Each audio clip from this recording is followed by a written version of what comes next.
merupakan admin expert yang malam ini akan membersamai teman-teman untuk menjadi be an expert with expert seperti itu ya. Oke, saya izin share screen terlebih dahulu ya teman-teman.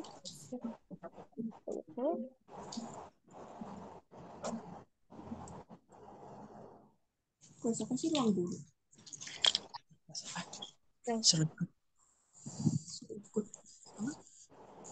Cari aja. Sudah terlihat ya teman-teman ya untuk share screen saya. Nah, bagi teman-teman yang mungkin belum mute speakernya, bisa untuk di-mute terlebih dahulu. Oke. Baik, selamat datang teman-teman di mini bootcamp Introduction to IoT, Unlocking IoT Career Opportunities Across Industries. Tuh, bersama dengan Kak Aziza Syifaliantinur yang merupakan Senior IoT Engineer di Telkom Indonesia.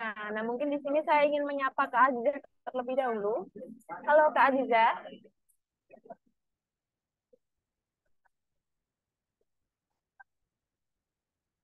Halo Kak Aziza.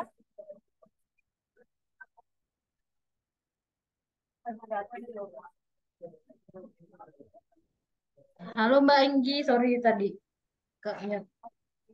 Oke, siap. Tidak apa Kak. Nah, Kak Aziza ini adalah senior IoT engineer di Telkom Indonesia ya teman-teman, yang malam ini akan sharing bersama teman-teman terkait dengan materi Introduction to IoT, Unlocking IoT Career Opportunities Across Industries. Gitu.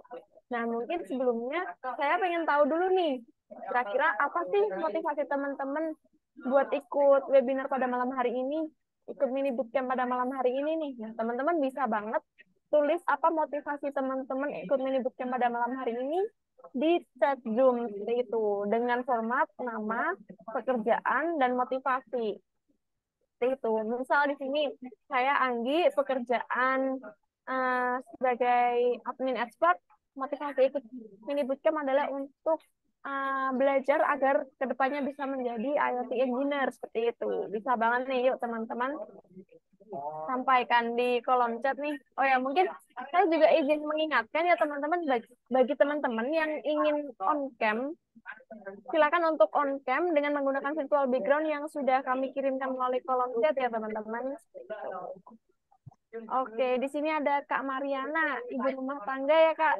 Wah, keren banget nih Kak Mariana, ingin mengetahui tentang IoT. Wah, keren sekali Kak. Oke, selanjutnya ada Kak Iqbal sebagai foto editing, ingin menambah skill baru. Wih, keren Kak, keren. Oke, selanjutnya ada Kak Alan Wahyundara, mahasiswa ingin menambah ilmu. Wah, dia teman-teman di sini benar-benar ingin mempelajari insight baru nih ya dari narasumber kita pada malam hari ini nih. Ada Kak Nurul Zaman juga sebagai IT support, ingin menambah pengetahuan tentang IoT. Oke, ada Kak Alif, job seeker, ingin pelajari tentang IoT engineer dan berharap dapat menjadi pekerjaan pertama. Amin. Kita ikut aminkan semua ya teman-teman agar harapan Kak Alif ini bisa segera menjadi kenyataan. Seperti itu. Nah, bagi teman-teman yang job seeker nih, bisa juga untuk join ke dalam mini bootcamp ini. Siapa tahu bisa saling berjejaring dan juga bisa saling berbagi seputar pekerjaan, terutama terkait dunia IoT.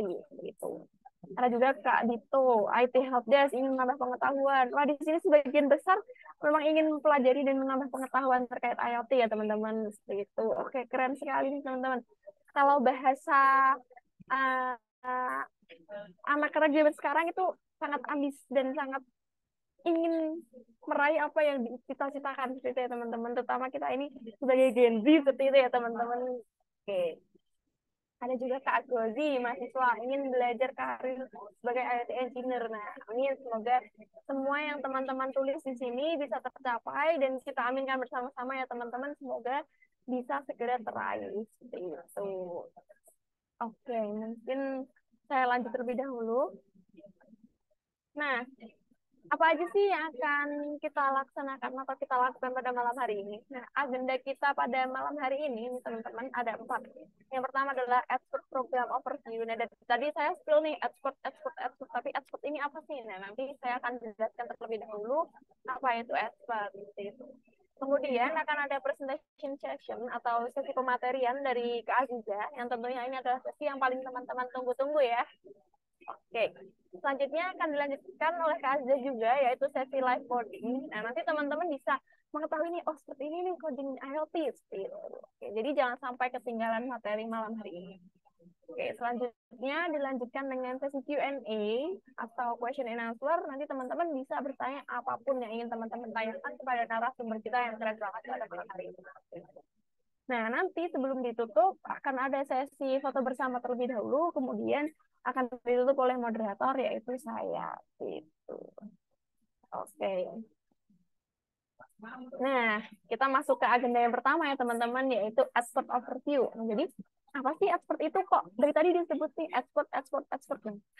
Oke, expert ini merupakan uh, sebuah platform dari Widya Edu yang berfokus pada pelatihan dan juga mentoring baik bagi profesional maupun korporasi untuk meningkatkan skill atau juga kemampuan di berbagai bidang. Seperti beberapa bidangnya ada teknologi informasi, programming, product management, digital marketing, maupun English and scholarship bootcamp. Seperti itu. Nah, ada juga nih beberapa bidang yang lain seperti React.js atau mungkin web development, digital marketing, dan lain sebagainya. Nah, tentunya info ini semua bisa teman-teman dapatkan melalui sosial media expert. Jadi expert ini sangat aktif untuk menyebarkan informasi ya teman-teman melalui sosial media yang sudah expert miliki. Nah, untuk sosial media expert ini ada Instagram. Jadi jangan lupa buat teman-teman yang belum follow untuk segera follow Instagram expert ya teman-teman agar tidak ketinggalan informasi baik terkait mini bootcamp ataupun mungkin informasi-informasi menarik lainnya dari expert itu. Nah, selain Instagram, expert juga mengemas kemasan-kemasan yang akan expert berikan ke teman-teman melalui video TikTok nih. Pasti teman-teman di sini hampir semuanya punya TikTok kan teman-teman. Nah, di situ teman-teman bisa nih waktu teman-teman scroll itu teman-teman stok aja expert.id. Nah, teman-teman akan mendapatkan banyak informasi yang tentunya sangat bermanfaat bagi teman-teman untuk menambah ilmu dan pengetahuan baru. Nah, selain Instagram dan TikTok, expert juga aktif di LinkedIn. Nah, bagi teman-teman yang ingin berjejaring dengan expert, itu bisa langsung follow expert LinkedIn, seperti itu. Dan kemudian nanti apabila teman-teman ingin sharing soal mini bootcamp yang kita laksanakan pada malam hari ini, itu bisa banget teman-teman untuk tag expert, seperti itu. Oke, nah, expert punya beberapa challenge nih, yang mungkin challenge ini juga sudah di-share di grup peserta ya teman-teman, seperti itu. Nah, untuk challenge-nya yang pertama itu adalah Ribbon Challenge, yang mana teman-teman di sini bisa mengikuti program expert tebar manfaat, yang mana Ribbon ini bersifat tidak wajib. Akan tetapi kita memiliki berbagai benefit tambahan yang akan bisa teman-teman peroleh apabila teman-teman upload Ribbon, seperti itu.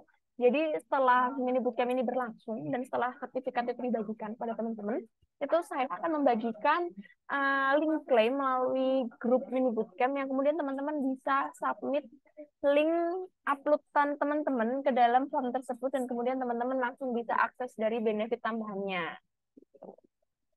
Oke, next. Kemudian untuk Expert IG Challenge, nah ini teman-teman bisa langsung lakukan pada malam hari ini nih. Jadi teman-teman bisa nge-capture sesi-sesi mini bootcamp pada malam hari ini dan bisa teman-teman upload di Snapgram teman-teman. Nah, jangan lupa untuk tag expert. Nanti story-story terbaik akan di-repost oleh admin expert yang tentunya sangat memungkinkan untuk menambah jejaring teman-teman ketika nanti story teman-teman dilirik oleh mutual expert seperti itu.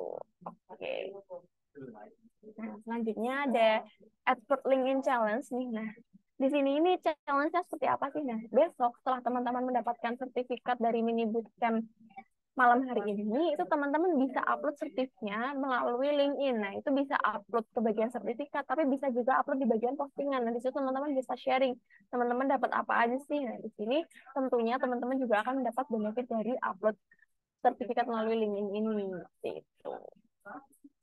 Oke, nah ini ada beberapa recap dari expert ya teman-teman. Nah, expert memiliki lebih dari 3.200 alumni bootcamp seperti itu teman-teman, yang tentunya alumni-alumni expert ini tersebar di seluruh wilayah di Indonesia ya teman-teman. Jadi buat teman-teman yang kepo nih bootcamp expert bisa langsung follow Instagram, LinkedIn maupun TikToknya expert dan teman-teman langsung bisa ngepoin informasi-informasi yang teman-teman pengen dapatkan. Oke, lanjut. Nah, per bulan September Oktober kemarin itu Expert sudah memiliki lebih dari 73 webinar dan juga mini bootcamp seperti itu, teman-teman. Nah, untuk bootcampnya sendiri itu sudah lebih dari 99 batch bootcamp. Jadi, silakan teman-teman untuk be the next expert.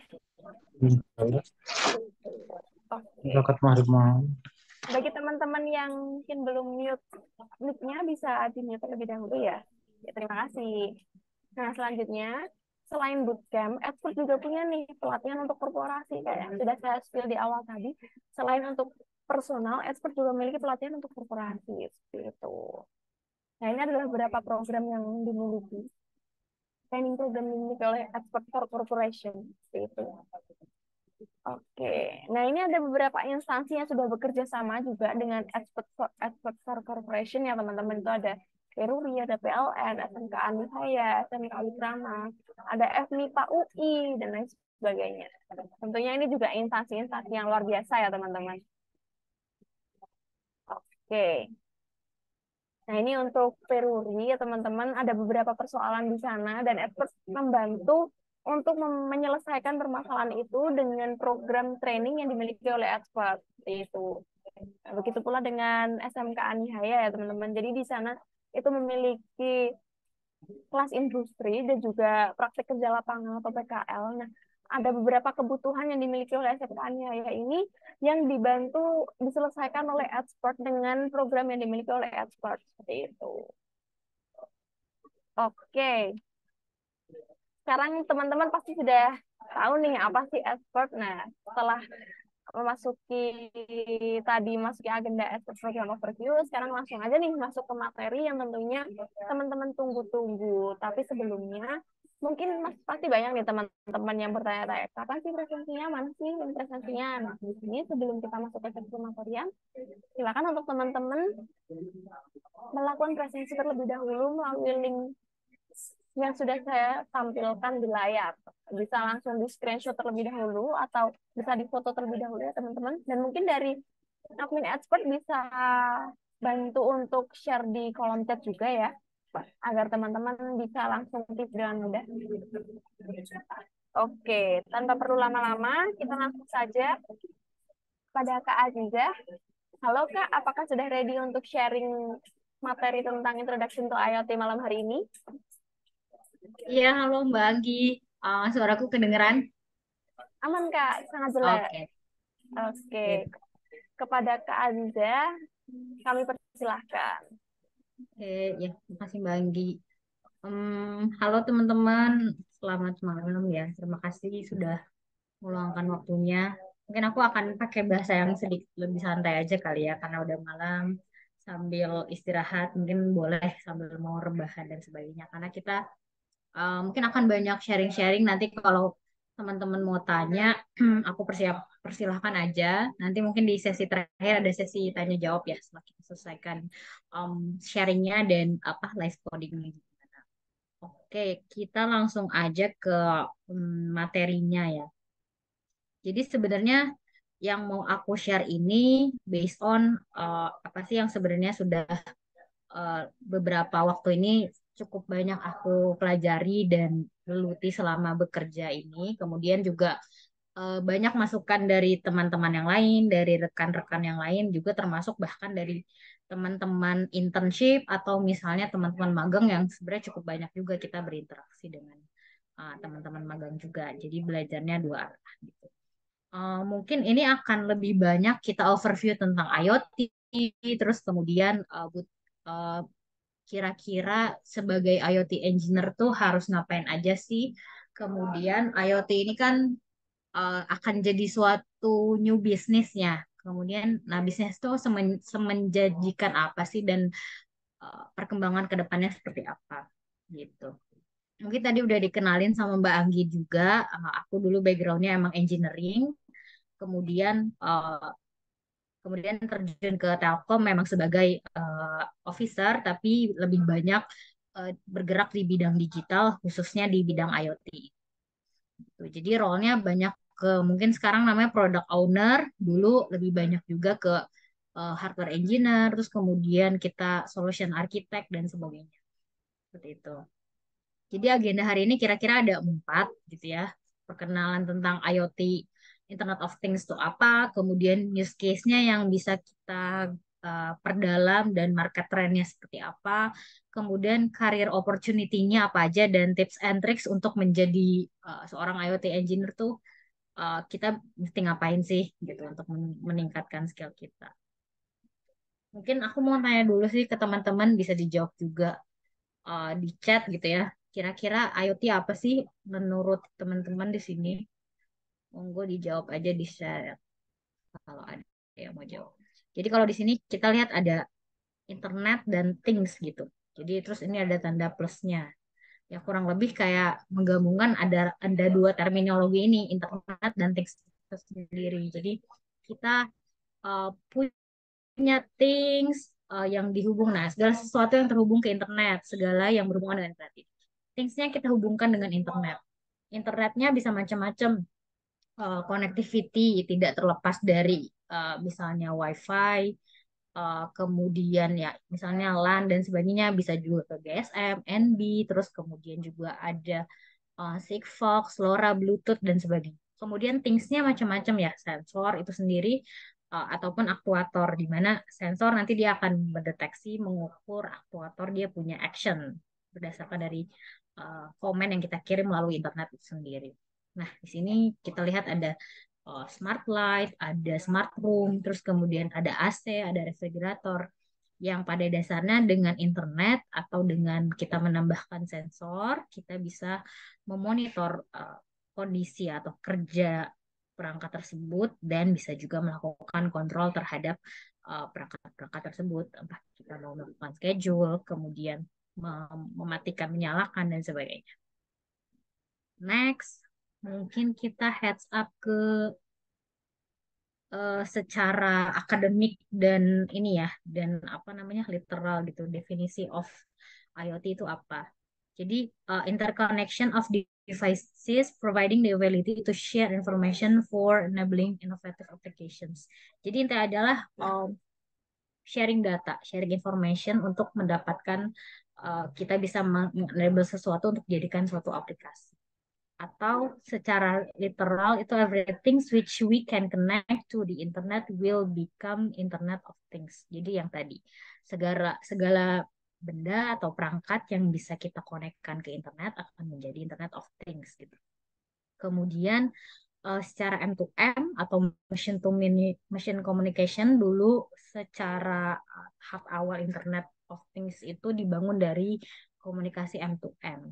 Jadi communications among devices with computing capabilities without or with minimum human intervention. Jadi hubungan antara dua perangkat atau lebih gitu dengan kapabilitas yang bisa berbagai computing gitu, bisa mengontrol, bisa berkomunikasi, bisa sharing data tanpa adanya intervensi dari kita sebagai manusia. Kemudian keunggulan dari IoT adalah kemampuannya untuk mendapatkan solusi yang inovatif. Jadi dengan solusi ini, dengan teknologi kita bisa meningkatkan kualitas hidup. Tujuannya misalnya tadi mengubah dari proses yang manual menjadi lebih otomatis gitu ya dalam sehari-hari seperti itu. Kemudian kalau dilihat dari sejarah dulu pergerakan teknologi Internet of Things itu sejalan dengan pertama kali kita menggunakan internet di tahun 83. Jadi kita menggunakan TCP/IP, terus mulai ada internet, kemudian di 89 sudah ada website gitu ya. Kemudian di tahun 99 ini IoT pertama kali dicetuskan atau digunakan oleh si Kevin Ashton ini. Dia dia mau mengontrol toaster atau mesin apa namanya mesin uh, buat masak apa tuh namanya buat masak roti tawar gitu ya toaster. Nah toasternya bisa dikontrol pakai IoT. Kemudian di 2008 ini mulai conference IoT berbasis M2M, device to device, tujuannya untuk ya berkomunikasi antar kedua device. Jadi perjalanannya mungkin bisa dibilang teknologinya baru, tapi aplikasinya atau misalnya perkembangannya itu cukup pesat ya, termasuk cepat dalam saat ini. Next gitu.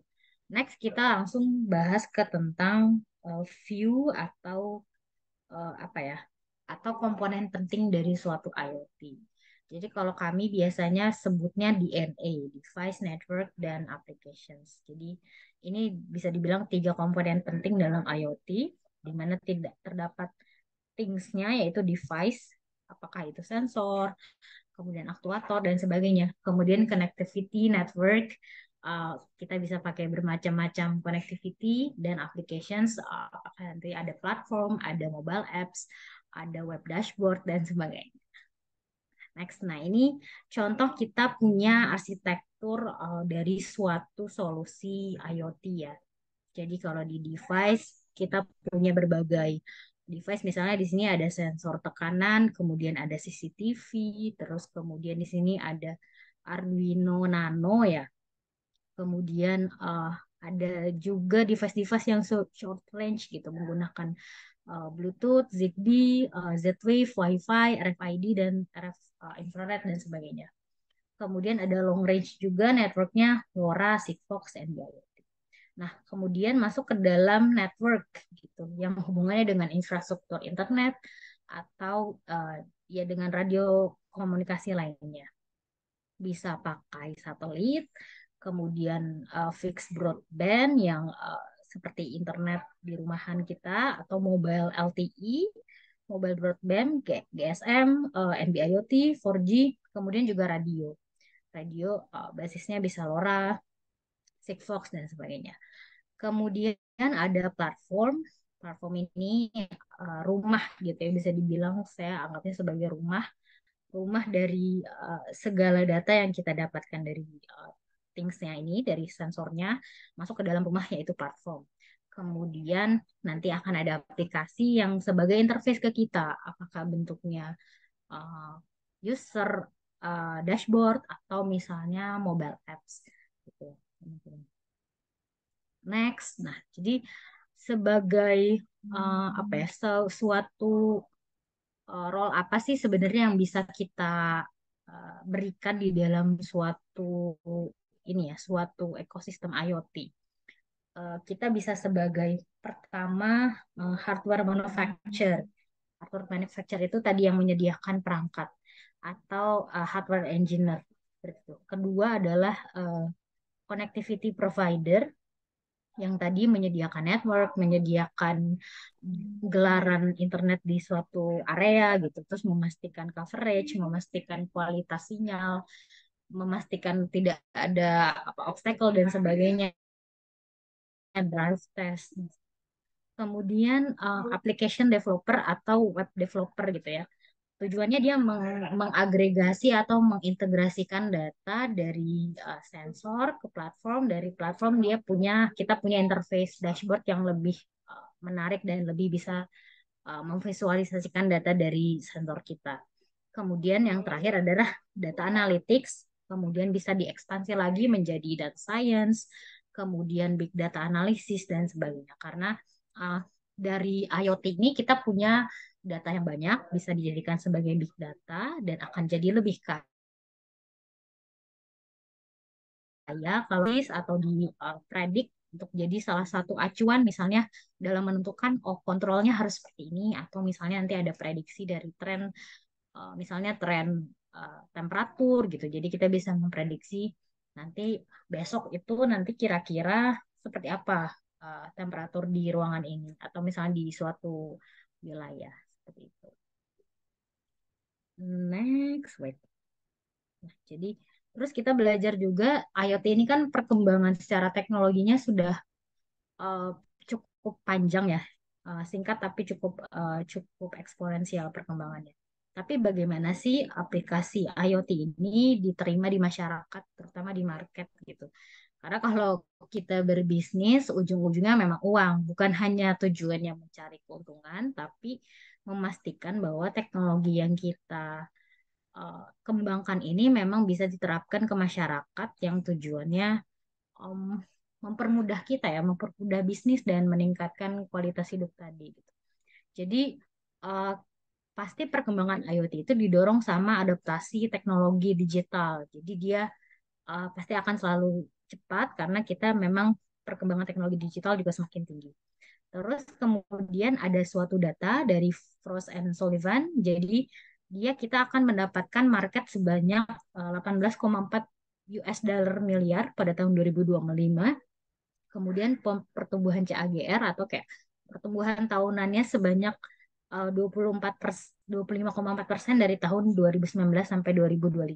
Eh, jadi misalnya di tahun ini kita punya 100 use case, mungkin di 2019 100 use case, di 2025 bisa sampai 125 use case lebih gitu ya.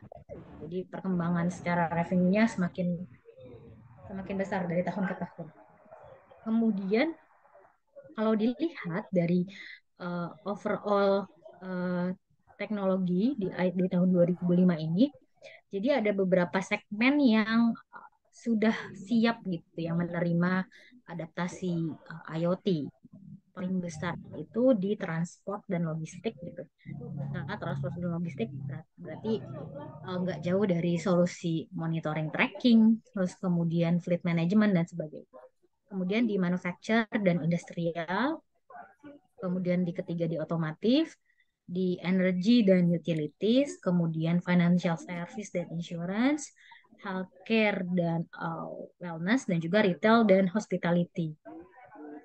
Kemudian secara detail lagi di setiap masing-masing segmen ini sebenarnya pertumbuhannya itu sangat cepat. Kalau kita misalnya bandingkan saat ini tahun 2022 dibandingkan 10 tahun kemudian di 2023, ini perkembangannya misal dari yang kiri ke kanan itu sangat cukup signifikan ya, terutama di tiga sektor nih, terutama di otomotif, kemudian industrial, manufacture, transportation, terus kemudian menyusul juga di smart building dan utilities.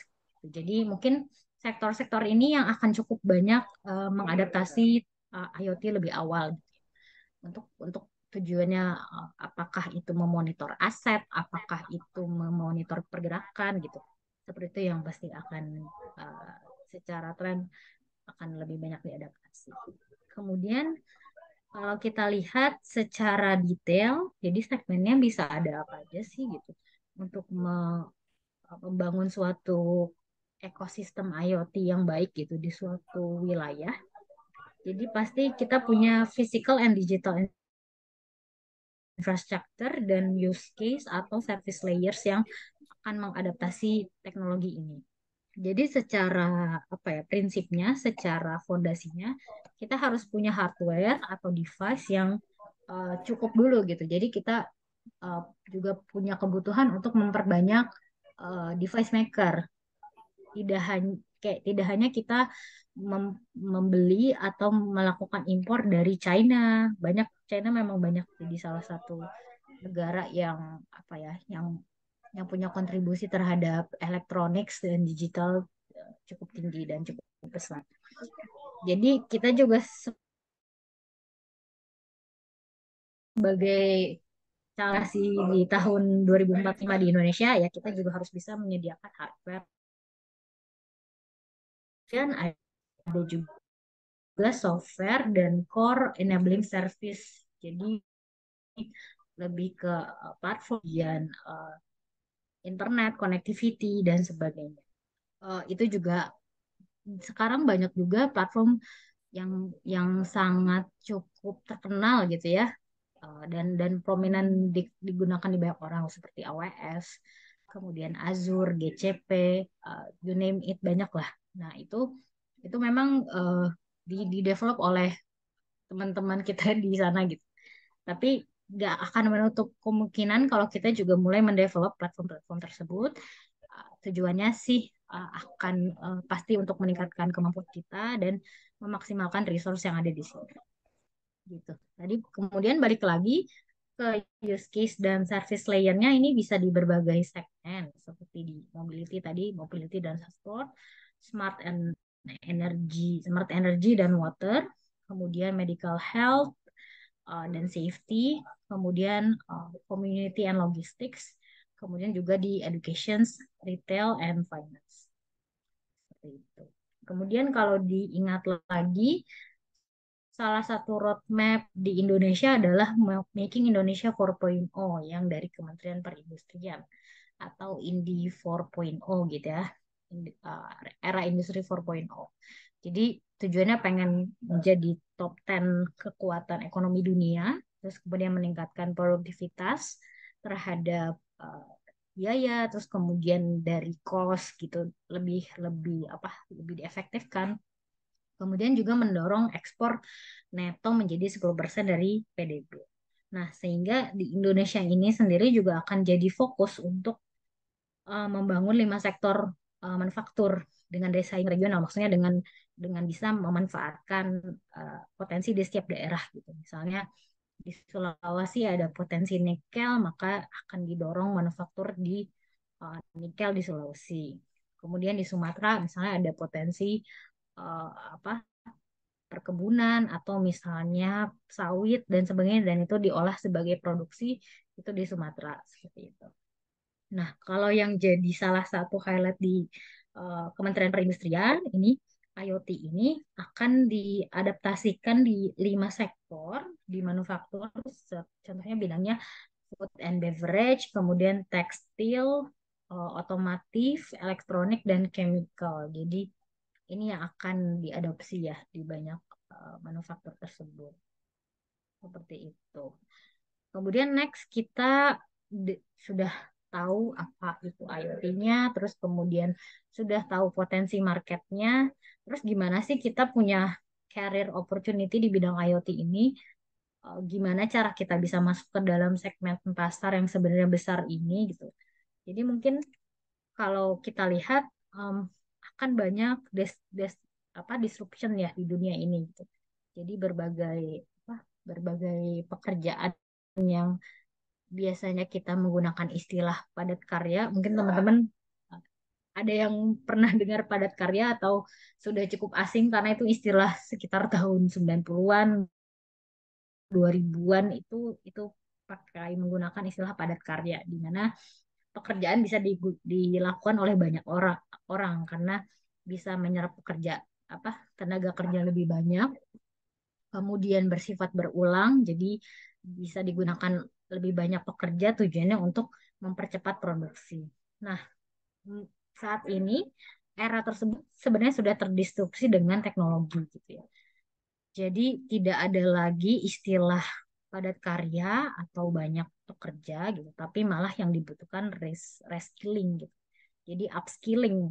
Upskilling dari kita yang tadinya melakukan hal secara manual itu harus diubah menjadi shifting menjadi otomatis sehingga secara skill kita harus ditambah kemampuannya.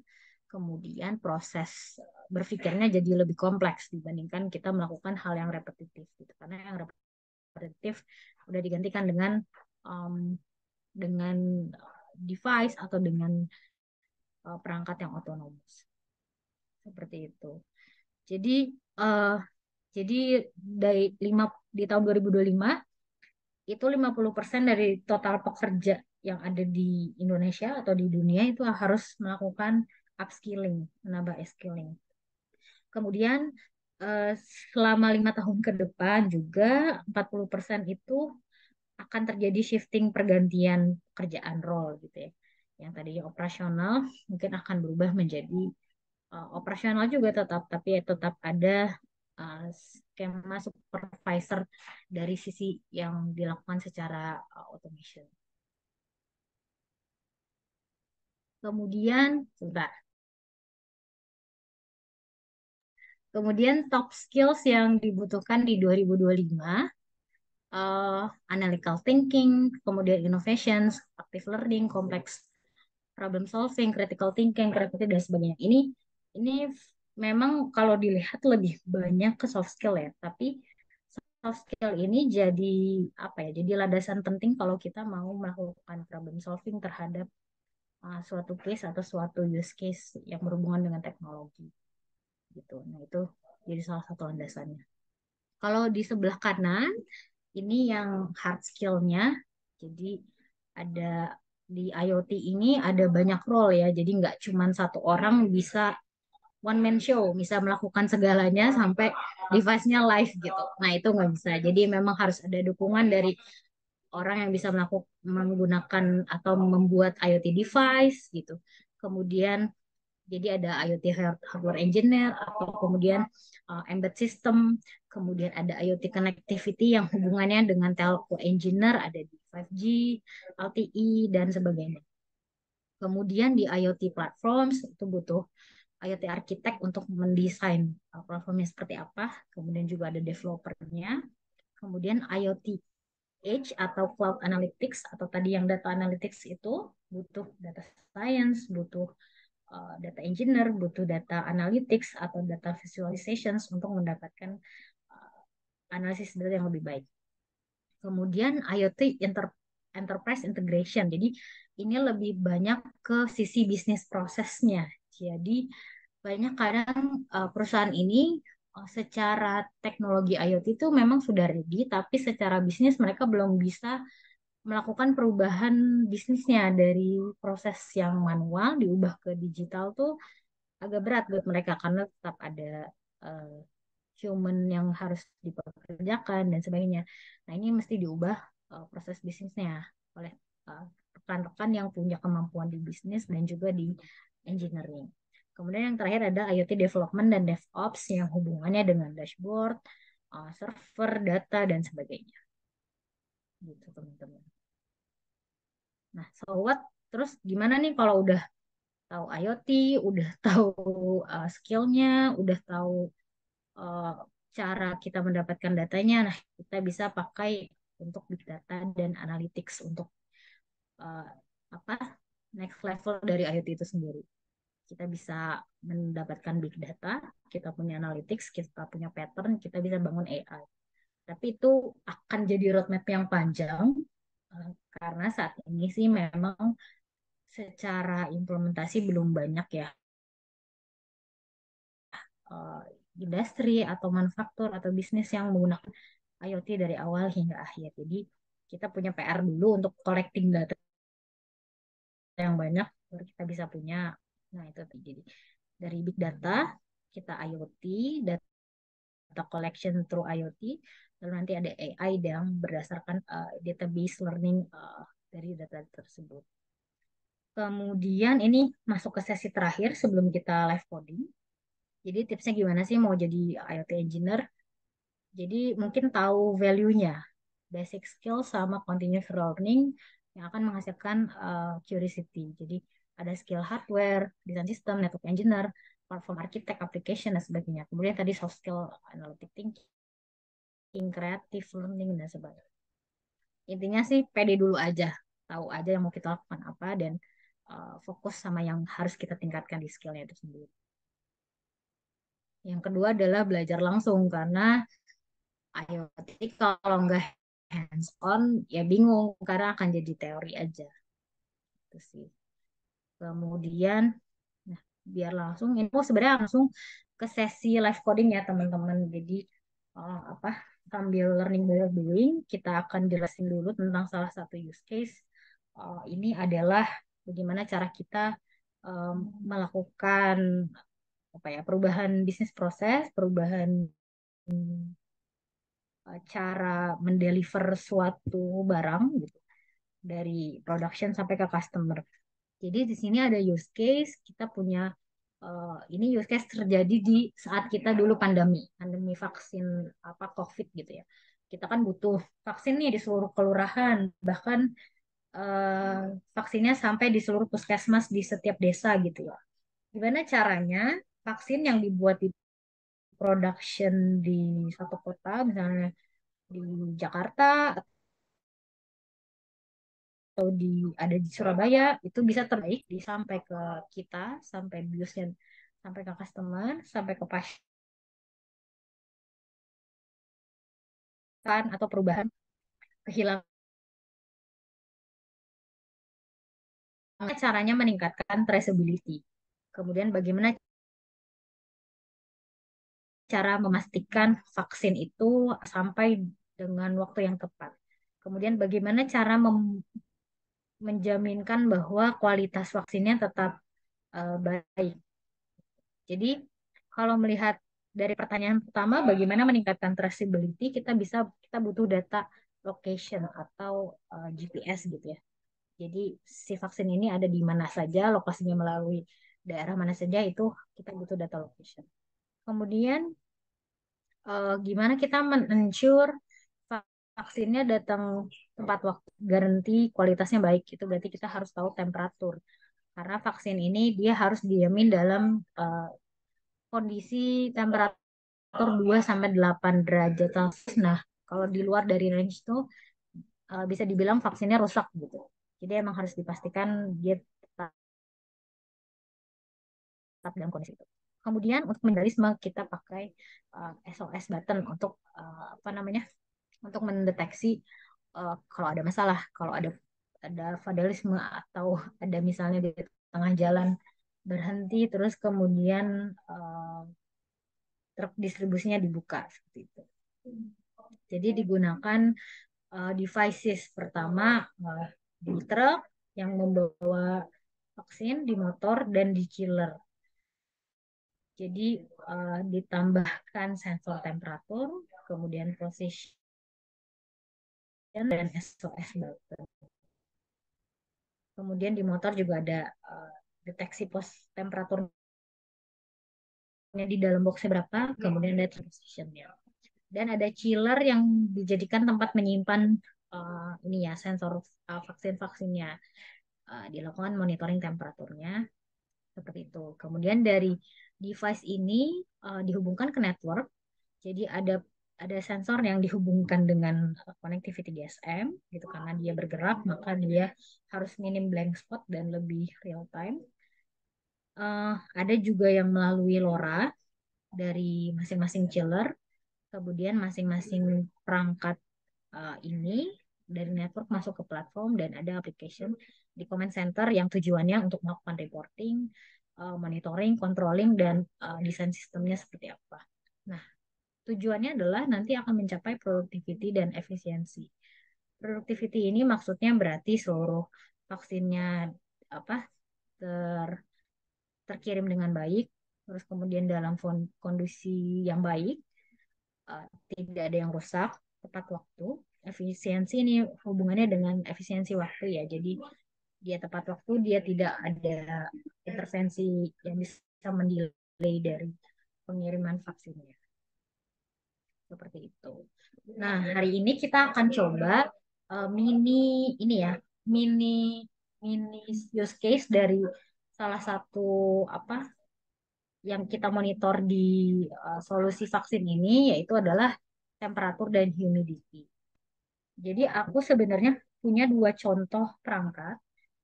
Pertama yang di atas ini adalah yang dari pabrikan, di mana kita sebenarnya kalau secara integrasi itu dia jauh lebih mudah. Kemudian dia bisa uh, dilakukan secara scalability yang banyak karena melakukan konfigurasinya sudah ada UI. UI-nya sendiri sudah ada GUI-nya, sudah ada platformnya, dan kita sebenarnya punya banyak opsi untuk bisa menunjukkan data ke dalam dashboard yang bentuknya nanti plug and play. Yang kedua adalah ini Node MCU. Nah, Node MCU ini kita bisa melakukan update ke firmware-nya, kita coding sesuai dengan kebutuhan, pakai sensor yang dibutuhkan, misalnya kita pakai DHT untuk apa memonitor temperatur dan humidity. Kemudian kedua sensor ini nanti terhubung dengan LoRaWAN. Kita coba pakai connectivity LoRaWAN ya, karena ini bisa dibilang salah satu connectivity yang cukup reliable untuk implementasi LoRa, untuk implementasi IoT yang apa di area terbuka gitu, kemudian masif. Nah, itu bisa menggunakan LoRaWAN. Dari sini nanti akan masuk ke network server, kemudian ada IoT platform untuk raw datanya, dan nanti ada monitoring dashboard-nya. Oke, ini jadi ini salah satu shield-nya.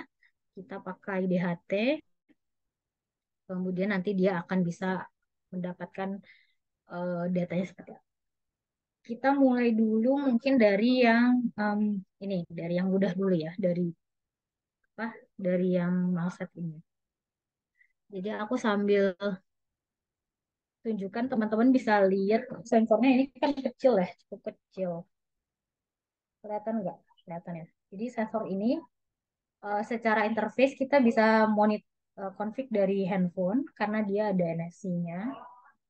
Jadi bisa kita config dari handphone atau menggunakan apa namanya UI yang dibangun oleh manufaktur ini.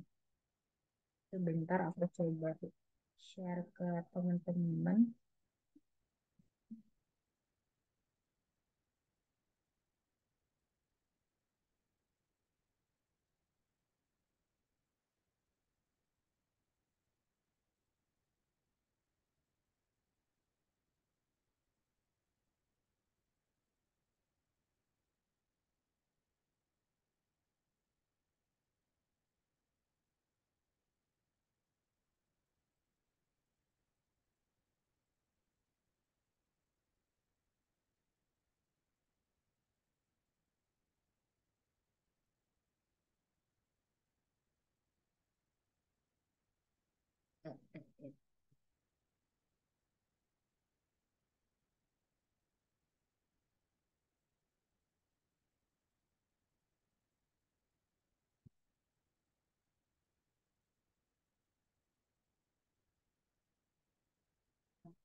Sorry.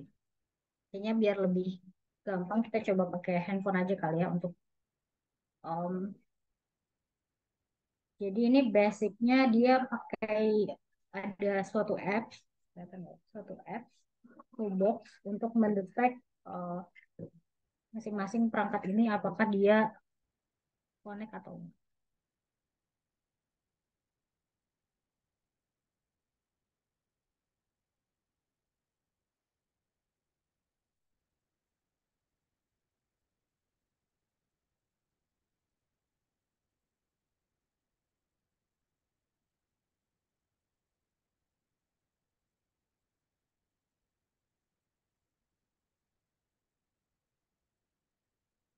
Wait, dia mungkin agak bergeser.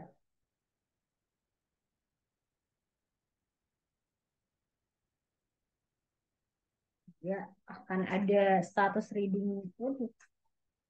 Aku matikan dulu deh. Um, Video ini ya.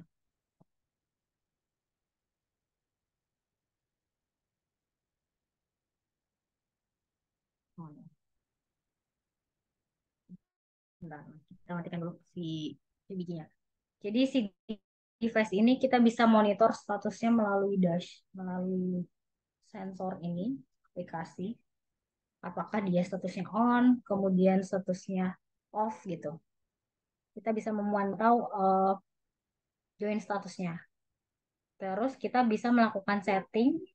Pertama melakukan setting dengan um, sorry, melakukan setting dengan dia ada activation mode dari masing-masing LoRaWAN.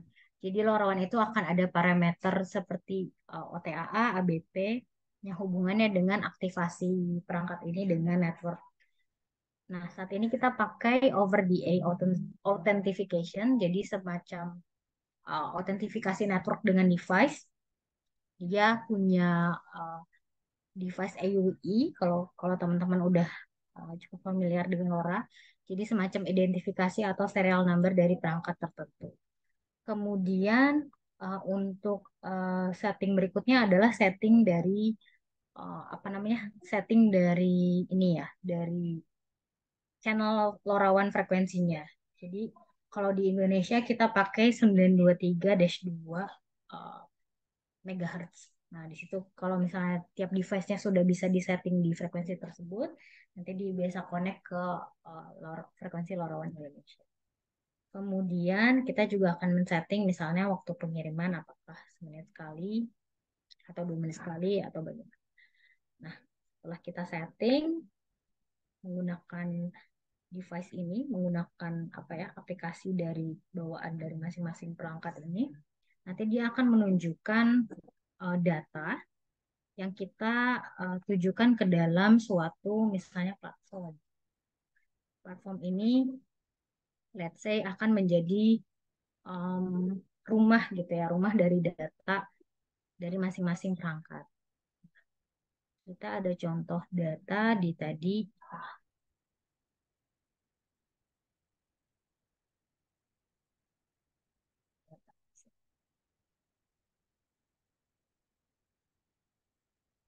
Terakhir jam 16.44 sebentar.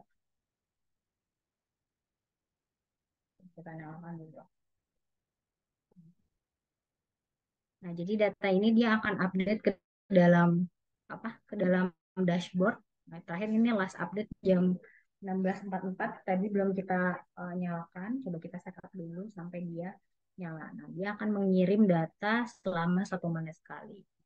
Kemudian, ketika dia sudah berhasil uplink, nah kita akan punya data ini ya, contohnya hex ya, dalam bentuk hex. Nah, data hex ini kan kalau secara bahasa manusia kita belum bisa mengerti ya setiap parsial data ini tuh artinya apa. Tapi dari data hex yang dikirim ini, dia akan mendapatkan informasi berupa uh, temperatur dan humidity. Gimana cara mendapatkannya? Kita bisa pakai platform untuk mendekode data dari masing-masing uh, data dari masing-masing sensor ini. Contohnya ini, jadi kita punya sensor yang sudah didapatkan. Nah, jadi terakhir dia mengirimkan data sebesar 23,7 derajat Celcius, kemudian humidity-nya 70%. Jadi dari data hex yang ini, yang tadi, 03 sekian sekian sekian seperti ini, nanti akan di decode menjadi data temperatur yang seperti ini. Kira-kira kayak gitu. Ini gambaran kalau kita mau melakukan apa implementasi IoT tapi dalam skala yang besar, misal kita akan memasang device ini jumlahnya banyak nih, ada 100 atau ada 1000, kita kan nggak mungkin mengoding satu-satu ya di setiap perangkat, tapi kita punya interface data atau dashboard yang lebih mudah masingnya. Oke, kemudian yang kedua tadi kita coba kembali ke ini ke perangkat yang kedua yang menggunakan Node MCU. Saat ini kita menggunakan SP32, perangkatnya SP32.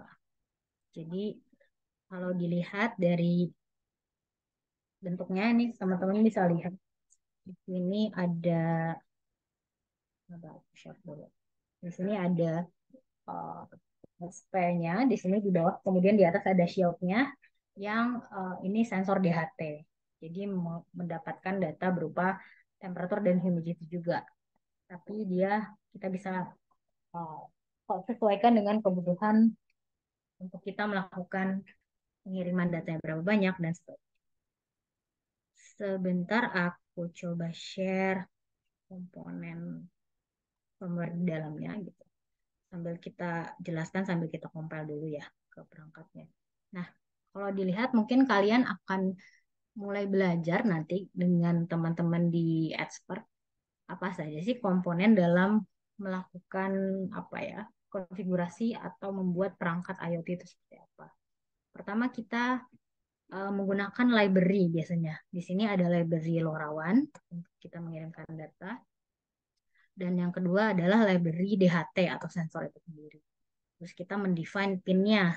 Pin DHT-nya di NPU biasanya sudah fix gitu pin mana saja yang bisa dipakai. Itu yang akan digunakan.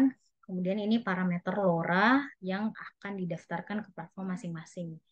Ini menjadi salah satu parameter penting untuk kita mengirimkan data. Kemudian kita bisa mengatur intervalnya dalam mengirimkan data. Ini dalam satuan milisecond ya. Jadi misalnya ini dalam 20 second dia akan mengirimkan data. Kemudian dia akan membaca jenis karakternya apa aja. Ada string, ada byte, ada integer, ada boolean. Kemudian ini penamaan pinnya masing-masing. Kemudian ini adalah loop untuk mendeteksi apakah terdeteksi atau enggak. kemudian dia mengirimkan data, ini loop untuk membaca parameter dari yang dideteksi oleh si sensor di head itu sendiri. Kemudian ini loop untuk mengirimkan data uh, dari masing-masing sensor ini ke dalam uh, payload yang kita kirimkan. Ini bentuknya ke dalam string gitu ya, string panjang. Kemudian ini mengecek apakah device-nya itu terkoneksi, kemudian datanya bertambah terus dan counternya tetap bertambah untuk memastikan datanya tidak ada apa, tidak ada duplikasi, tidak ada apa namanya, tidak ada perubahan. Kemudian tadi saya coba upload perangkatnya, dia seharusnya, nah sudah berhasil. Ketika kita cek, ya ini udah masuk serial monitor. Ketika dia mengirimkan data, dia akan ada di sini, termasuk kita mungkin buka di dua tab ya. Sebentar.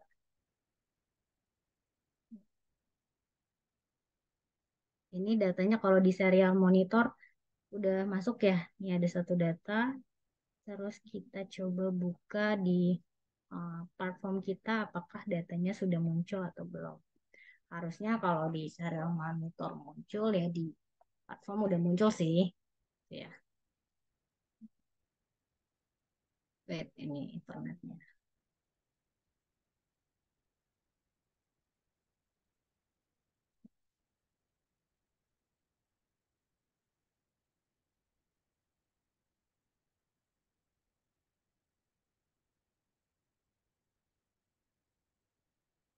Nah, ini lurus ya datanya jam 20.29 ini. Nah, yang terkirim adalah humidity berarti 68%, temperatur 24,8%. Nanti dia setiap 20 detik akan mengirimkan. Ini kelihatan nggak ya teman-teman? Aku share ada dua screen gitu. Lihat ya, mungkin teman-teman boleh open mic atau buka apa di chat gitu. Oh ya, nanti di sini di sarang motor kelihatan ada port berapa, kemudian di frekuensi berapa. Nah, dia masing-masing mengirimkan tersebut. Jadi nanti em, kebutuhannya akan sangat bergantung dari use case-nya masing-masing ya teman-teman. Apa pengirimannya berapa cepat, terus kemudian datanya berapa banyak dan sebagainya. Nah, kemudian akan butuh temperatur apa parameter apa saja. Nah, itu akan disesuaikan dengan sensor yang dipilih nanti seperti apa. Terus kebutuhan-kebutuhan lainnya misalnya apakah perlu ada baterai. Kalau sekarang kan kita masih pakai ini ya. Ini source-nya saya ngambil dari apa? USB di mesin di di laptop sih.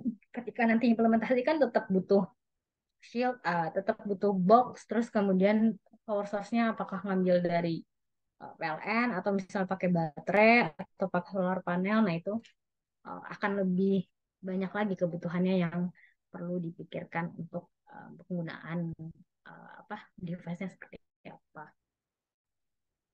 Mungkin dari aku singkat itu aja sih teman-teman yang bisa di-share. Mungkin aku kembalikan dulu ke Mbak Anggi untuk kita mulai sesi tanya jawab ya Mbak Anggi. Ya, silakan Mbak Anggi. Oke, siap. Terima kasih banyak Mbak Azizah untuk materinya. Luar biasa ya Mbak. Kalau bahasanya anak-anak zaman sekarang nih materinya skena banget gitu ya Mbak. Sangat mudah untuk dipahami. Oke, mungkin sebelumnya aku izin share screen dulu ya Mbak.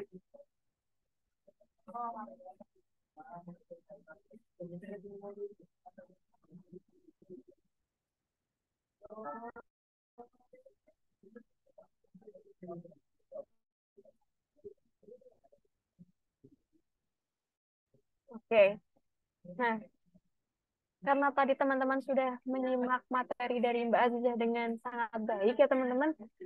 Nah, bagi teman-teman yang ingin bertanya atau ingin menyampaikan pertanyaan ataupun feedback kepada Mbak Azizah, bisa banget nih teman-teman akses Menti yang sudah kami siapkan dengan kode 49520914 atau bisa langsung klik link yang sudah di-share oleh tim kami melalui chat Zoom. Seperti itu teman-teman. Jadi silakan bagi teman-teman untuk drop pertanyaan teman-teman ke dalam Menti, kemudian nanti akan Saya share screen untuk hasil mentinya, kemudian untuk pertanyaan-pertanyaan teman-teman akan dijawab oleh Mbak Aziza.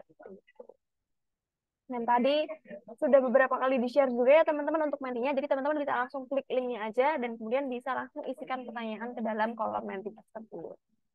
Oke, sembari menunggu teman-teman mengisi menti dengan pertanyaan teman-teman nih. Nah, dari expert ada kabar baik nih pada Mbak Tami. Halo Mbak Tami, apakah sudah ready untuk menyampaikan kabar baik kepada teman-teman nih? Halo, selamat malam Mbak Agi. Oke, selamat malam Mbak Tami. Nah, jadi Mbak Tami ini akan menyampaikan sedikit informasi kabar baik untuk teman-teman nih. Jadi jangan sampai teman-teman ketinggalan informasi ini. Oke, silakan Mbak Tami. Oke, selamat malam teman-teman semua yang ikut di mini bootcamp IoT malam ini. Ini perkenalkan, nama saya Tami dari tim CRM and Expert ID. Yang sebelumnya mungkin kalau teman-teman ngeh di grup WhatsApp yang menyambut teman-teman tadi pagi, itu saya ya teman-teman, salam kenal semuanya. Oke, nah terima kasih ya untuk antusiasnya untuk ikut mini bootcamp malam kali ini. Nah, seperti yang sebelumnya Kak Aziza, kemudian juga Kak Anggi jelaskan ya, kalau di Expert ID ini kabarnya kita ada kelas intensif bootcamp nih teman-teman. Jadi pembelajarannya lebih premium, lebih intensif kayak gitu. Nah, pasti akan banyak perbedaannya. Kalau di mini bootcamp ini ya teman-teman, ini belajarnya kan baru dasar-dasarnya aja. Nah, di sini nanti belajarnya lebih intensif, lebih jelas, lebih detail. Bahkan kita juga banyak kelas dan ada beberapa tujuannya. Oke, nah untuk Expert ID ini kita sudah lebih dari 3.500 alumni nih teman-teman yang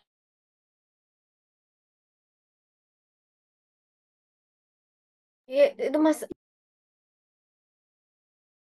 Halo, Kak Tami, maaf ke-mute untuk mic-nya.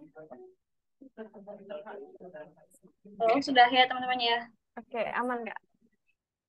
Oke, nah untuk di IoT ini nanti teman-teman akan ada 8 kali kelas live session bersama dengan kakak mentornya. Nah di sini juga sudah dijelaskan ya ada tiga kakak mentor, ada Kak Arif itu dari engineer dari startup yang cukup besar ya teman-teman, juga ada Kak Ahmad Soni ini juga biografinya juga luar biasa karena sempat menjadi asisten di universitas di Korea juga termasuk dengan Kak Faris ini juga senior di Telkom juga kayak gitu. Nah, untuk 8 kali kelas live-nya ini nanti, teman-teman nanti tenang aja karena di 8 kelas live-nya nanti itu akan dua arah ya teman-teman, dan juga misalnya ini sering banget muncul pertanyaan dari teman-teman semua, kalau misalnya karena kelasnya kita tuh malam di jam-jam 19.30, biasanya itu lagi jam-jamnya pulang kantor atau mungkin jam-jamnya ada yang kelas malam.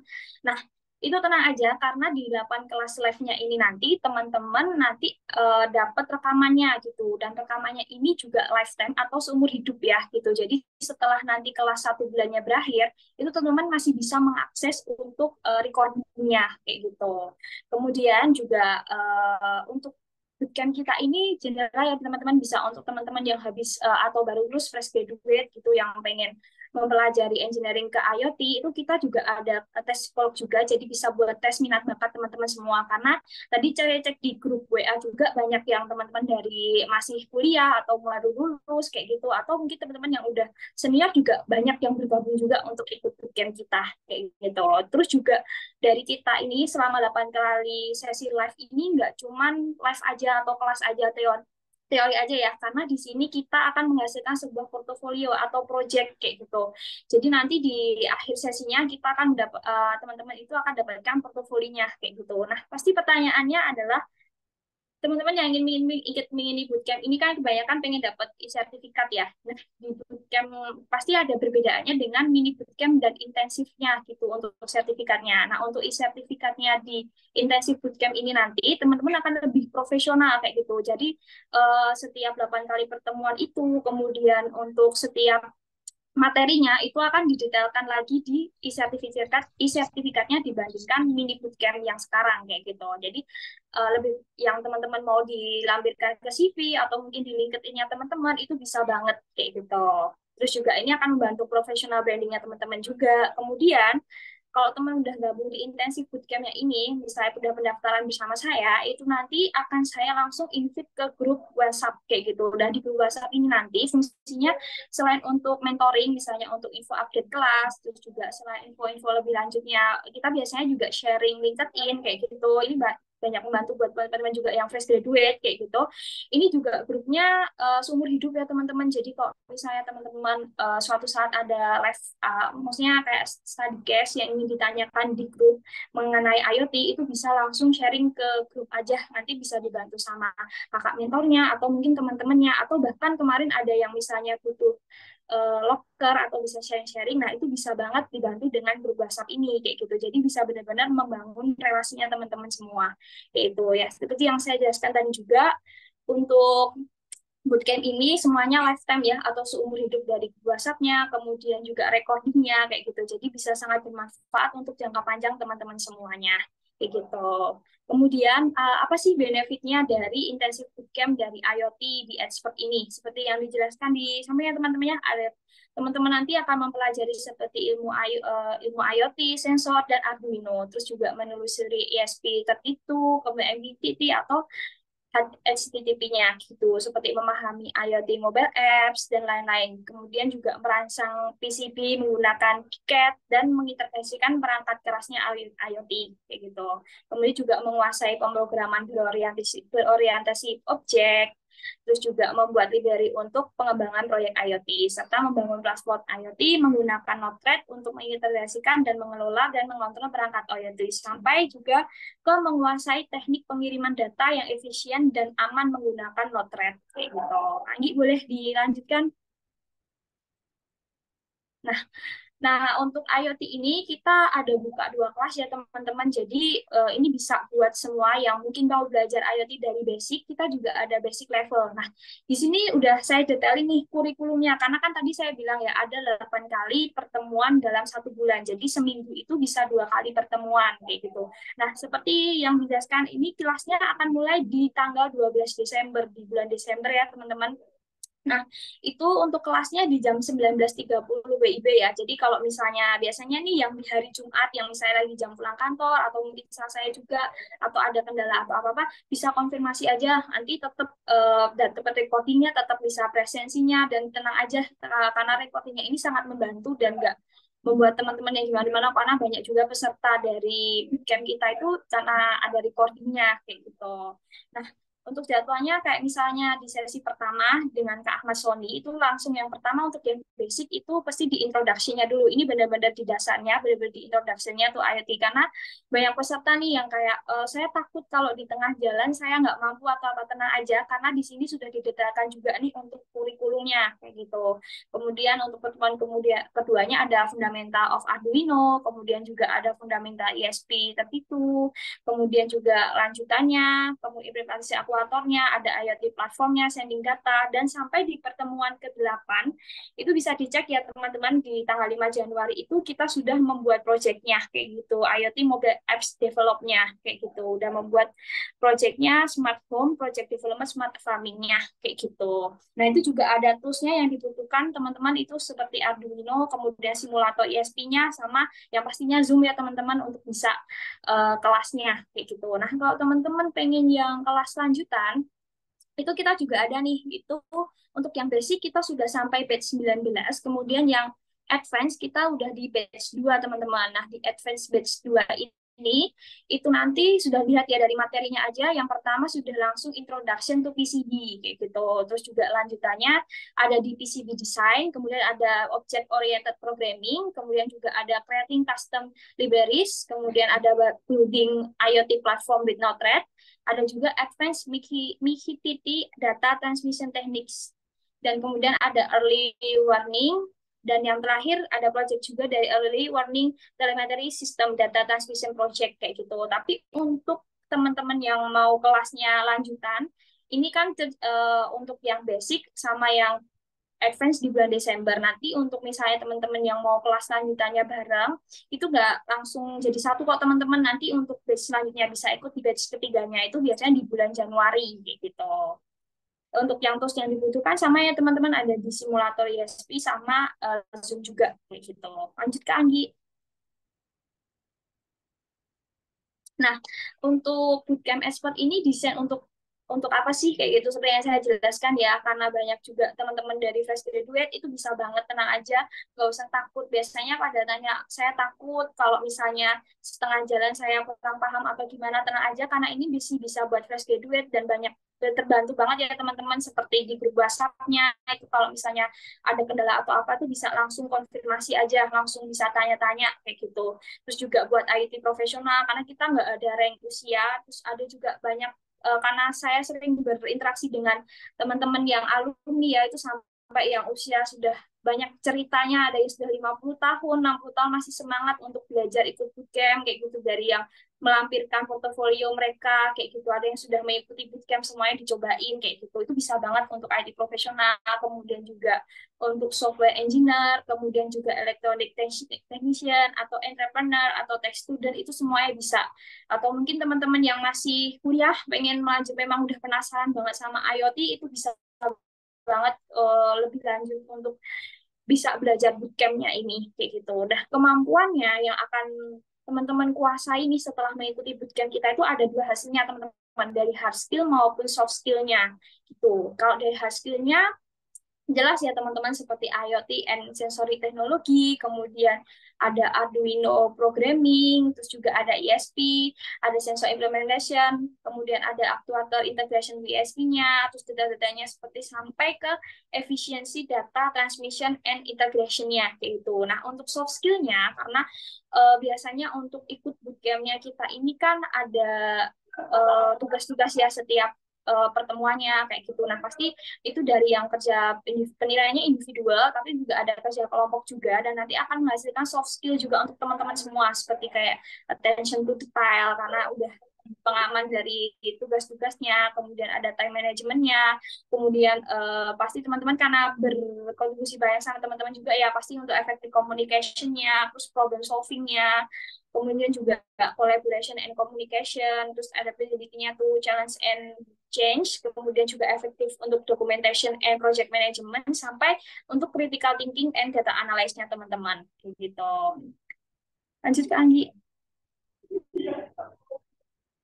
Nah, mungkin dari penjelasan saya tadi ya mengenai apa live kelasnya, terus juga dari e-sertifikatnya, terus grup WhatsApp-nya, mungkin itu tuh gambarnya kan seperti apa sih Kak? Nah, ini saya bantu jelaskan sedikit trailernya ya teman-teman, kayak sertifikatnya seperti apa, kemudian cara pembelajarannya, kemudian juga ada grup WhatsApp-nya ya, bisa konsultasi bareng. Boleh Kak Anggi di play Kak, bisa ditonton teman-teman bareng semua ya.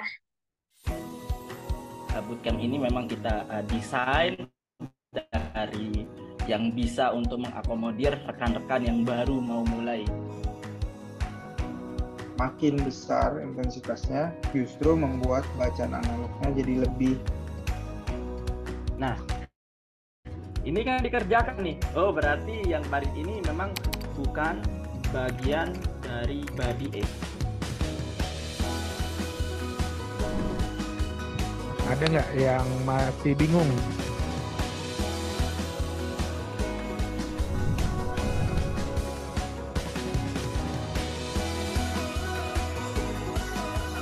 Dan semuanya benar-benar dikawal oleh orang-orang yang profesional.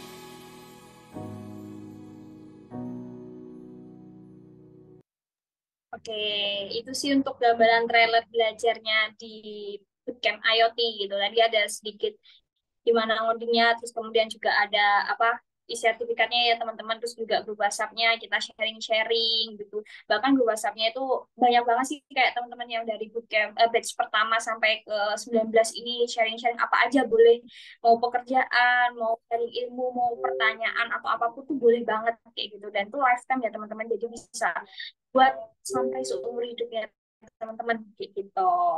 Lanjut ke Anggi. Oh iya teman-teman, kalau misalnya mau lebih lanjut lagi, saya kan videonya kecepatan Kak, mau lihat boleh nanti PM saya langsung ya teman-teman, nanti saya bantu kirimkan kayak gitu. Nah, seperti yang saya jelaskan tadi juga ya, kalau di bootcamp kita itu nggak cuma teori aja, karena kita akan menghasilkan project. Seperti Kak Lutfi ini nih, dia tuh salah satu teman kita, alumni dari bootcamp expert IoT, dia juga sharing nih pengalamannya di LinkedIn-nya dia sebagai backend engineer. bisa teman-teman baca ya kayak, halo semuanya, hari ini saya akan berbagi pengalaman saya nih dengan melalui platform ini gitu. Nama saya Lutfi, saya ingin menginspirasi kalian semua di bidang IoT. Saya mengikuti journey saya bersama Expert ID. Saya bersemangat untuk memperluas pengetahuan saya tentang IoT melalui bootcamp ini.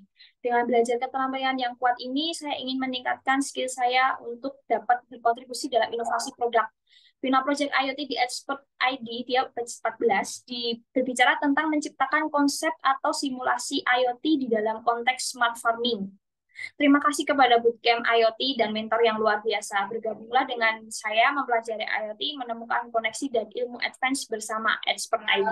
Jadi kakaknya ini langsung ke kelas advance juga ya teman-teman, dan langsung respon-responnya di LinkedIn luar biasa banget ya, kayak keren banget mas, kayak final projectnya betul-betul berasal dari real pain problems kayak gitu. Semoga lanjut terus berinovasi. Gitu. Wah keren banget nih Kak Lutfi.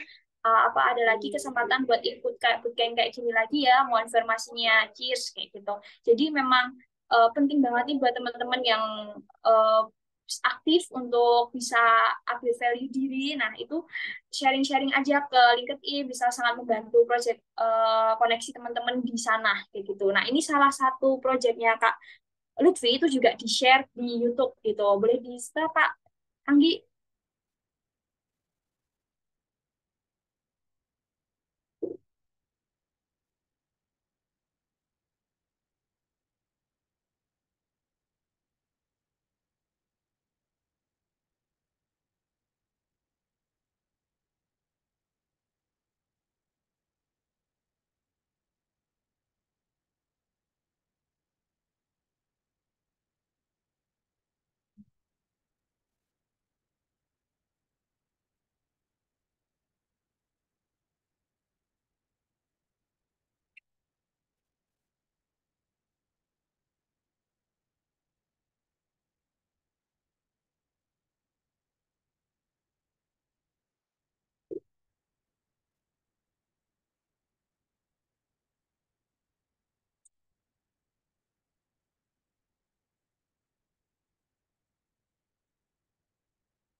Oke, nah itu gambaran sedikit dari Kak Lutfi ya mengenai pengalamannya beliau mengikuti bootcamp di IoT yang bisa kalian cek-cek juga nih kayak gitu misalnya mau didik atau apa boleh banget, banyak yang share-share juga kok yang pastinya bisa ngebantu teman-teman juga melalui CV atau mungkin buat bangun portofolio teman-teman semua kayak gitu. Lanjut Kak Andi.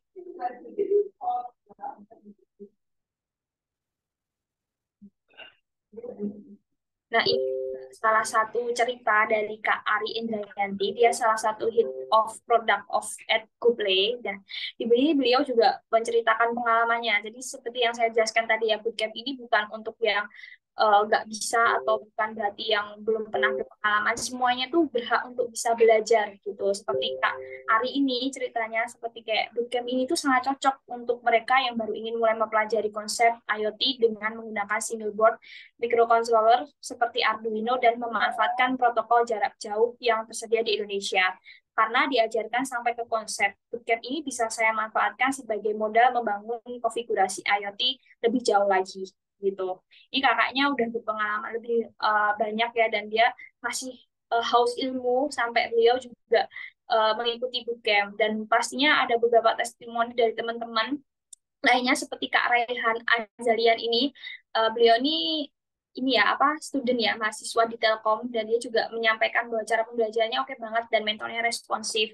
Ada juga Kak Muhammad Darojat ini bahkan beliau sudah senior juga sebagai technician itu juga beliau mengatakan sangat membantu dan menambah pengalamannya coding berbasis IoT gitu. Ada juga Kak Yogi, dia juga student ya di Telkom, itu juga mantap pengetahuan basic IoT saya jadi meningkat kayak gitu. Atau materinya padat tapi mampu dideliver dengan simple kayak gitu. Karena juga ini kan waktunya 8 sesi ya dalam 1 bulan gitu. Kok bootcampnya cepet banget gitu. Tapi tenang aja, kita menyampaikannya dengan sangat simpel dan ringkas dan bahkan ada projectnya gitu. Bukan cuma teori-teori aja yang cuma teman-teman dengar atau sekedar seperti ikut webinar atau mini bootcamp kayak gitu. Seperti katanya Kak Ronald Lekong, itu juga bilang kayak susunan materinya sangat bagus dan membantu bagi pemula di dunia IoT seperti saya. Mungkin akan coba join lagi gitu. Nah ini Kak Ronald ini lanjut sampai ke advance-nya juga ya. Itu juga ada beberapa peserta juga.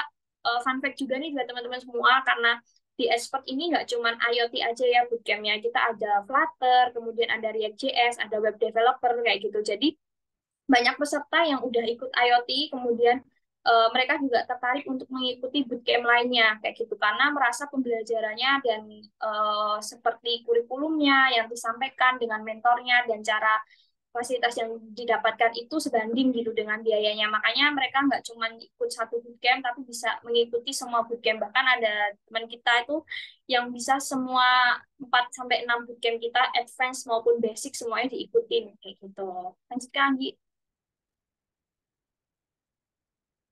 Nah, untuk teman-teman nih yang pengen lebih lanjut belajar intensif bootcampnya, yang masih semangat ingin lebih dalam lagi belajar tentang IoT, nah, Expert ID sudah membuka kelasnya nih untuk batch 19 maupun batch 2 untuk advance-nya kayak gitu. Nah, fun fact juga eksklusif untuk teman-teman semua, Expert ID ini sudah berizin dari Kementerian Ketenagakerjaan Republik Indonesia ya sebagai LPK, Lembaga Pelatihan Kerja.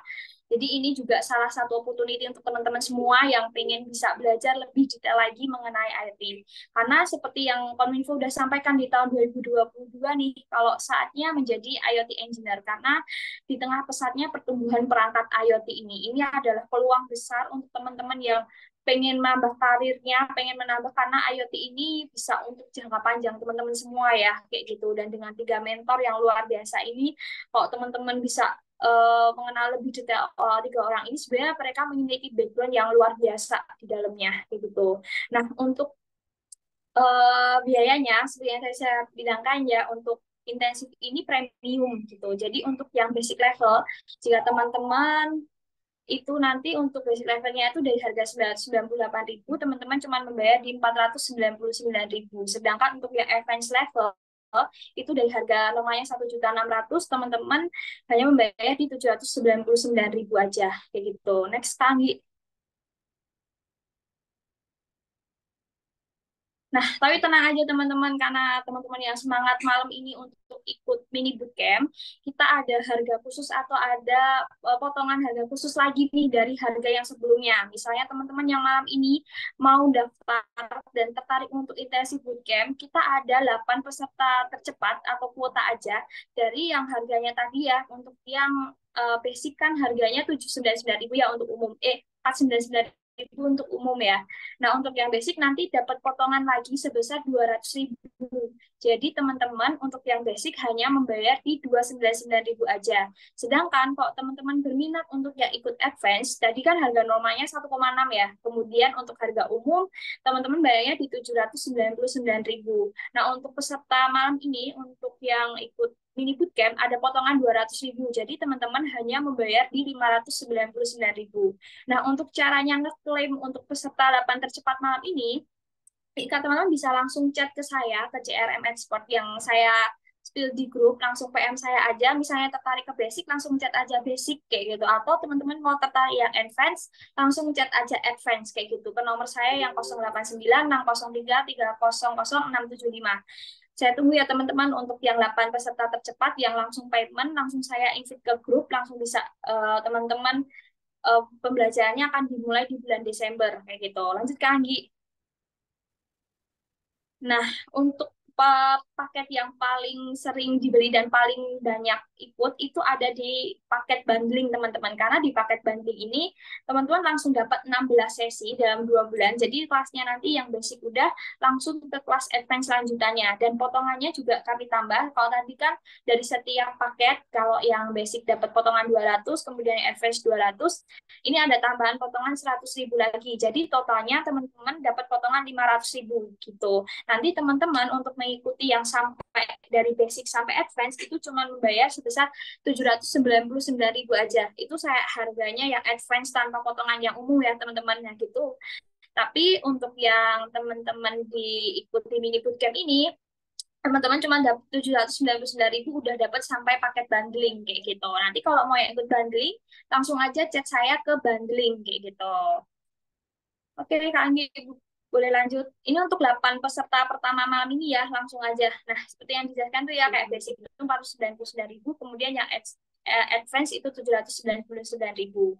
Tuh, nanti untuk detail-detail pertanyaan mau ditanyakan misalnya lebih detail materinya atau kecepatan yang saya jelasin bisa langsung chat saya ya teman-teman kayak gitu. Ini juga udah banyak teman-teman yang langsung PM saya. Saya izin untuk balas chat teman-teman ya. Gitu. Nah, untuk waktunya saya kembalikan lagi ke Kak Agi. Terima kasih. Oke, siap. Terima kasih banyak Kak Tami atas informasi yang sangat menarik. Tentunya dari teman-teman jangan sampai ketinggalan ya teman-teman.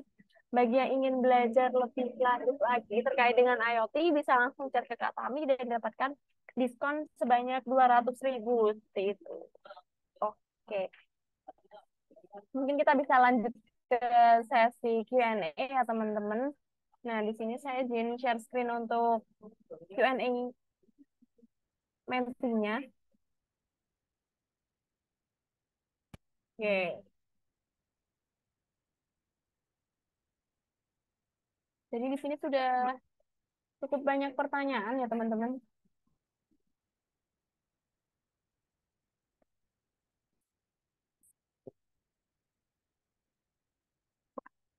Kak Aziza ternyata ada 30 pertanyaan masuk ini Kak. Banyak Dijawab sekali ya. sampai pagi kali kita. Ini kalau dijawab semua nggak selesai. Beneran sampai pagi pun belum selesai nih Kak kayaknya.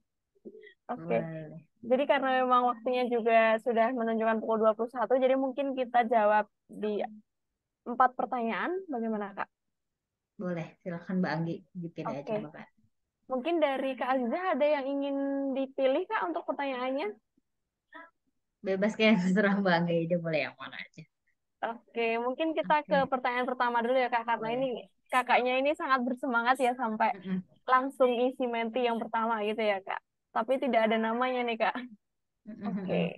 saya bantu bacakan Oke. ya Kak Aziza ya. Pada skala industrial, perangkat mikrokontroller sensor aktuator yang digunakan adalah contohnya apa saja? Bahasa pemrogramannya menggunakan bahasa apa? Apakah framework Arduino digunakan atau ada yang lain? Seperti itu Kak. Silakan untuk Ya, dijawab Kak Aziza. ya, baik. Makasih temen ini rekan ada yang nanya. Mungkin nanti bisa riset aja nanti ini siapa yang tanya. Jadi mungkin kalau Arduino ini microcontroller kita familiar di riset ya, di apa namanya di kampus gitu atau di SMK atau di skala riset.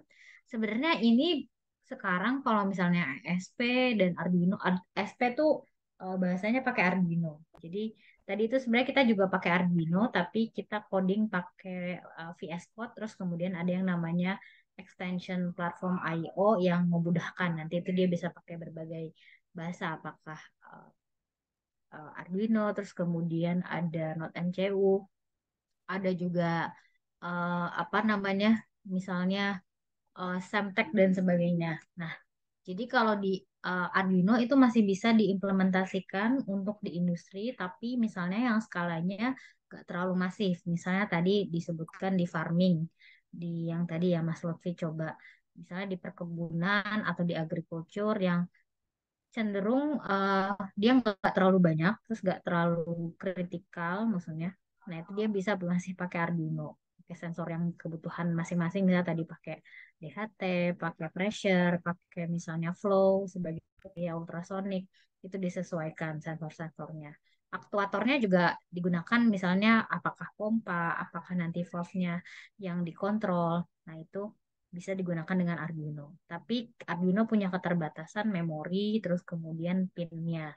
Itu pasti terbatas. Jadi kalau misalnya mau menggunakan full, misalnya bisa membaca, terus juga bisa mengontrol, baiknya pakai 2 microcontroller gitu ya. Satu buat membaca, satu lagi untuk ngasih action ke aktuatornya. Itu lebih baik gitu.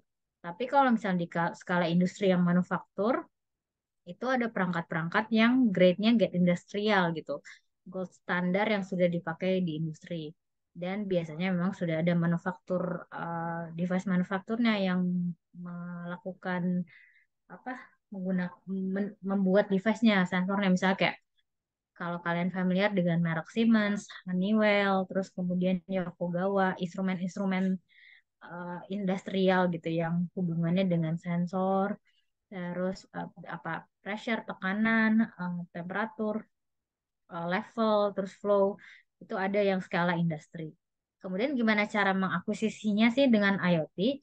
Itu kita bisa ngambil dari apakah device itu punya output yang bisa kita tarik, misalnya ada komunikasi Modbus RS485, RS232, atau CAN, atau misalnya uh, Pulse. Nah, itu bisa kita akuisisi dengan IoT controller atau IoT gateway gitu. Atau mengambil ke PLC. Jadi biasanya di manufaktur tuh proses kontrolnya ada PLC, terus PLC itu punya pin input dan pin output.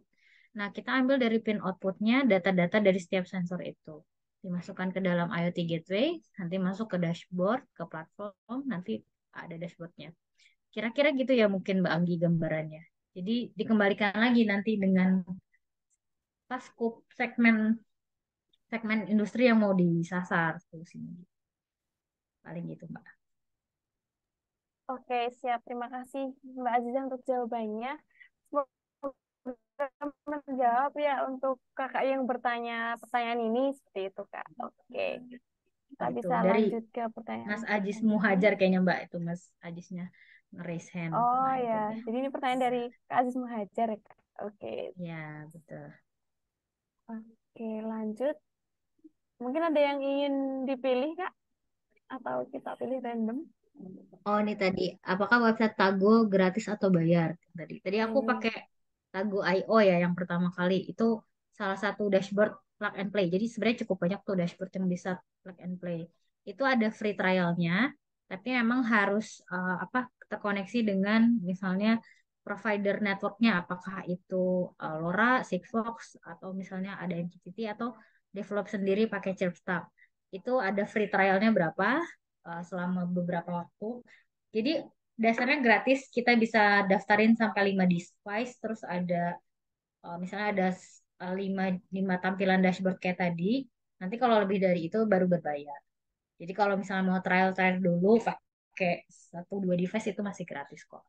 Nanti boleh dicoba langsung ya teman-teman. Gitu. oke, siap. Terima kasih Kak Aziz untuk jawabannya. Sangat menjawab ya Kak untuk pertanyaan ini. Semoga kakak yang grup pertanyaan ini juga sudah merasa terjawab Bisa seperti langsung itu. coba gitu pengennya ya. Ya, betul Kak. Mungkin bisa langsung coba free trialnya di Tago ya Kak. Seperti itu. Mm-mm. Oke, mungkin ada lagi Kak yang ingin dipilih dari Kak Aziza? Bawa lagi apa ya? Lihat komponen alat monitoring suhu dan kelembapan yang tadi, nah yang bawah tadi ya.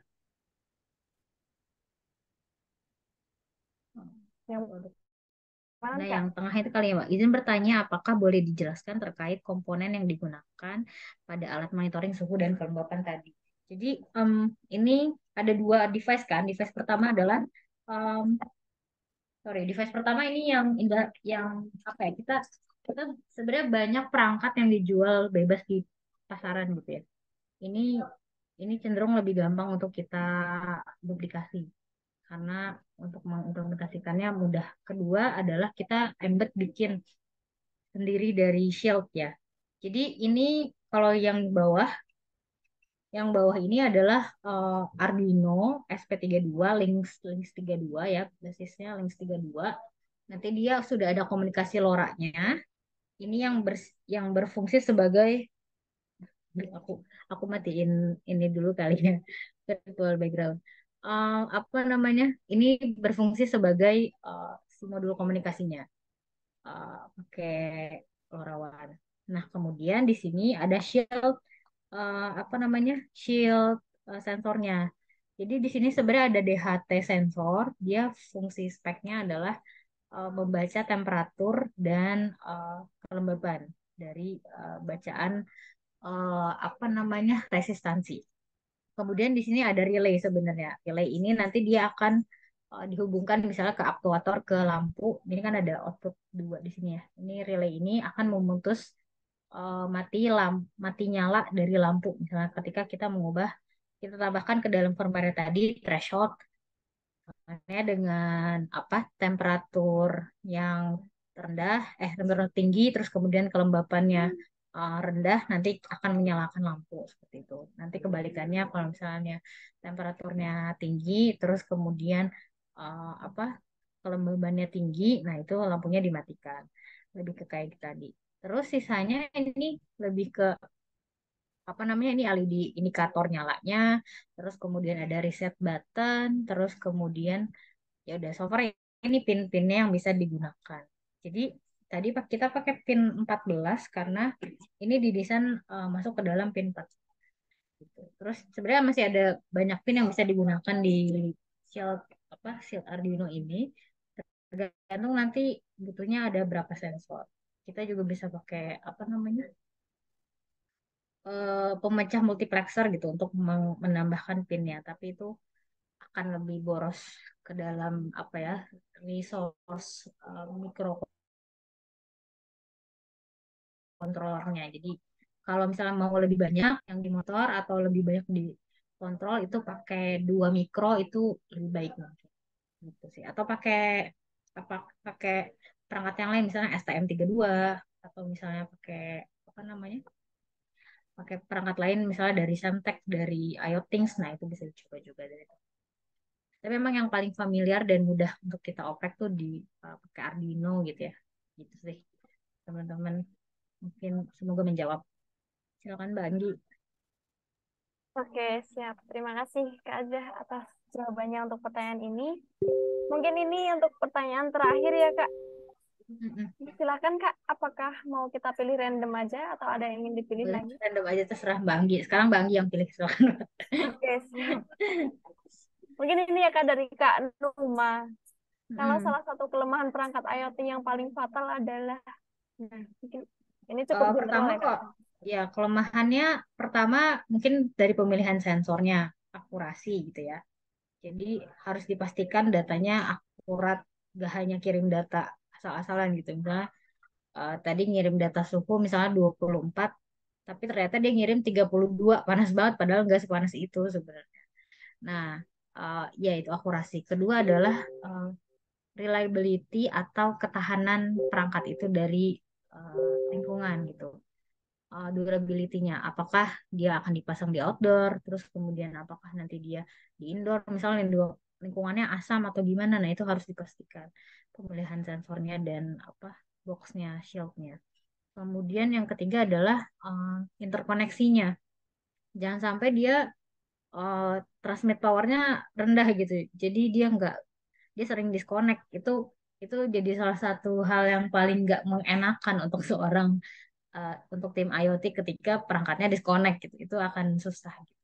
Nah, itu harus dipastikan bahwa device-nya akan selalu connect dan kita mudah untuk melakukan entah itu remote restart atau misalnya remote kita monitoring dan sebagainya. Paling itu sih teman-teman yang paling uh,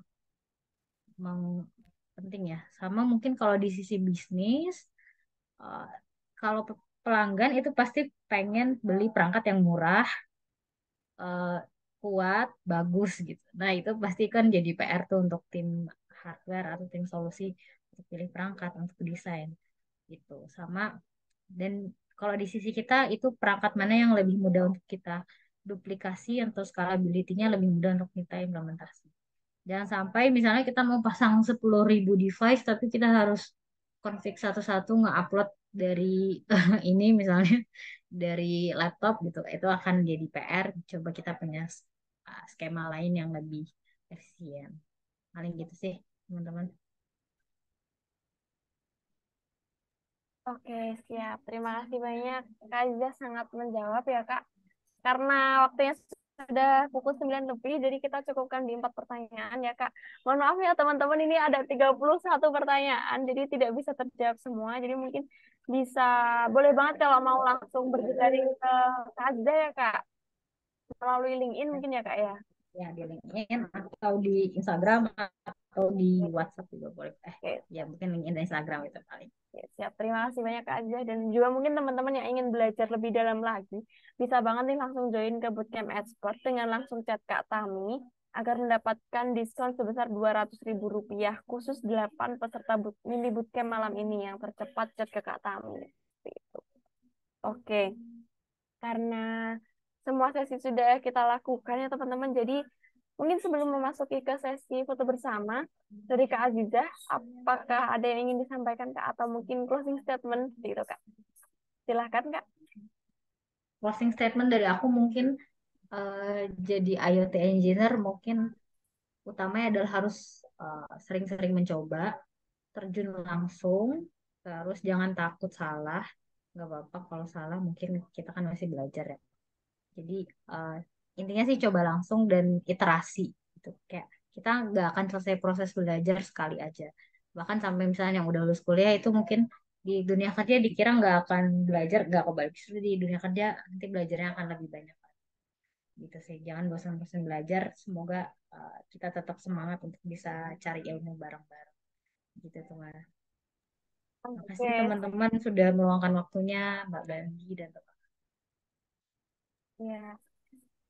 Terima kasih banyak juga Kak atas motivasinya, sangat menginspirasi kita semua, terutama yang ingin memulai karir di bidang IoT ya Kak. Nah, karena sudah memasuki sesi terakhir nih, sebelum saya tutup, yuk kita foto bersama dulu teman-teman semuanya yang belum on cam, harap untuk on cam dan gunakan juga virtual background. Seperti itu. Oke, kita ke slide 1 ya teman-teman. Dari kakak-kakak operator bisa bantu screenshot juga ya Kak. Oke, 1, 2, 3. Oke, lanjut ke slide 2 teman-teman. 1, 2, 3. Oke, ke slide 3. 1, 2, 3. Slide 4. 1, 2, 3. Oke, memasuki slide terakhir. 1, 2, 3. Oke, sudah selesai teman-teman untuk sesi foto bersama malam hari ini. Sekali lagi saya ucapkan terima kasih banyak kepada Kak Azizah atas ilmunya, insight-nya, dan knowledge yang kepada kita semua. Sangat bermanfaat, sangat meaningful, dan tentunya sangat useful. Seperti itu ya Kak. Semoga di lain kesempatan kita dapat melakukan sharing-sharing lagi. Oke, seperti itu. Terima kasih juga kepada teman-teman semua yang turut serta aktif dan juga ikut berpartisipasi dalam mini bootcamp pada malam hari ini. Sekian dari saya. Mohon maaf apabila terdapat kesalahan kata, baik dari saya, dari tim expert. Kami mohon maaf. Terima kasih semuanya. Wassalamualaikum warahmatullahi wabarakatuh dan selamat malam. Terima kasih semuanya.